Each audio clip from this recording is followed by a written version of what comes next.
Mesdames et messieurs les Tavana, mesdames et messieurs les inspecteurs de l'éducation nationale, mesdames et messieurs les conseillers pédagogiques, mesdames et messieurs les directeurs d'école, mesdames et messieurs les enseignants, mesdames et messieurs les parents d'élèves, chers tous, Yorana.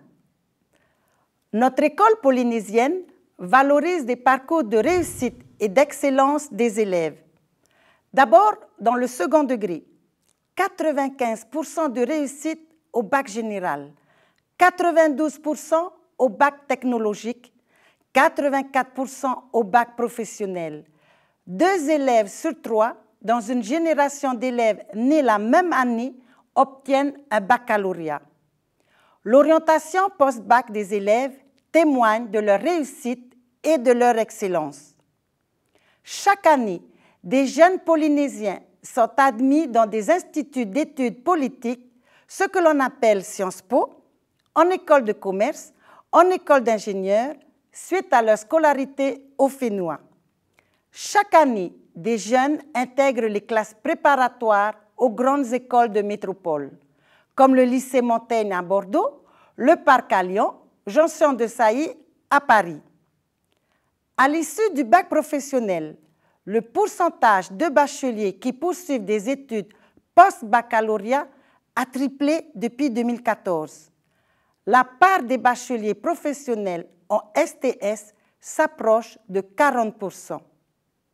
Chaque année, des élèves de lycées professionnels sont lauréats des concours des meilleurs apprentis de France. Dans le premier degré maintenant, beaucoup de nos élèves apprennent très bien et arrivent au collège en maîtrisant les fondamentaux et donc en étant bien armés pour bien réussir leur scolarité secondaire. La scolarisation à l'école maternelle produit d'excellents résultats. On le voit sur les évaluations de début de CP où les écarts avec la moyenne nationale sont très faibles. Je salue en particulier les maîtresses et les maîtres des sections des tout-petits et des petits qui, par leur prise en charge précoce des enfants, favorisent leur entrée dans le langage et leur future réussite scolaire. Notre école et nos personnels sont innovants. La mise en place de sites bilingues, des classes de 6e à l'école, ont été évaluées positivement par 2 missions récentes de l'Inspection générale. C'est pour nous une grande fierté et un encouragement fort à persévérer. Je félicite et remercie tous les enseignants des écoles, puis des collèges et des lycées qui ont produit ces magnifiques succès. Toutefois, ces belles réussites ne doivent pas masquer les difficultés que rencontre l'école polynésienne. L'absentéisme et le manque de persévérance scolaire, particulièrement dans le second degré. Nous venons de traverser 2 années terribles en matière de fréquentation scolaire. Quand les taux ordinaires d'absentéisme avant la crise Covid étaient en moyenne de 5% dans le premier degré et 7% dans le second degré, nous n'arrivons pas à repasser en dessous des 10% depuis la fin de la crise. Les écoles maternelles et les lycées professionnels sont les plus touchés par l'éloignement avec l'école des élèves et des familles. 1% d'élèves absents, c'est 500 élèves hors d'une école et d'un établissement scolaire. Il est donc urgent de réagir. Des difficultés dans les apprentissages, malgré l'investissement de chacune et chacun d'entre vous.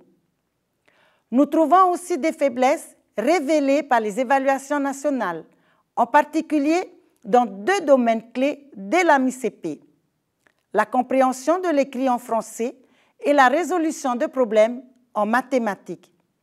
Ces faiblesses en mi-CP sont encore présentes cette année.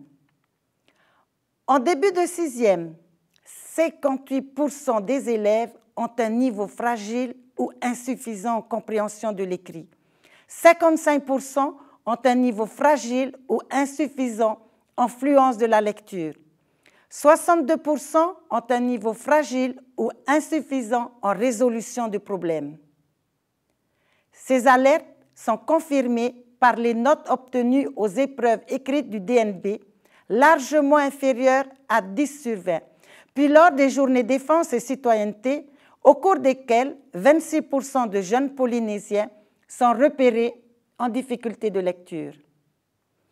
Des changements s'imposent pour que notre école réponde mieux aux défis de notre époque. Le pays a décidé de consacrer beaucoup de moyens à la formation de nos enseignants dans le cadre d'un plan français et mathématiques qui va concerner les enseignants de grande section et du cours préparatoire. Pour accompagner cet effort de formation, la brigade de formation continue comptera 20 postes de plus à la rentrée prochaine. L'objectif est que tout professeur des écoles enseignant OSG et OCP puisse approfondir ses pratiques professionnelles, actualiser ses connaissances, se perfectionner, renforcer son sentiment d'efficacité professionnelle pour l'enseignement de ces deux fondamentaux.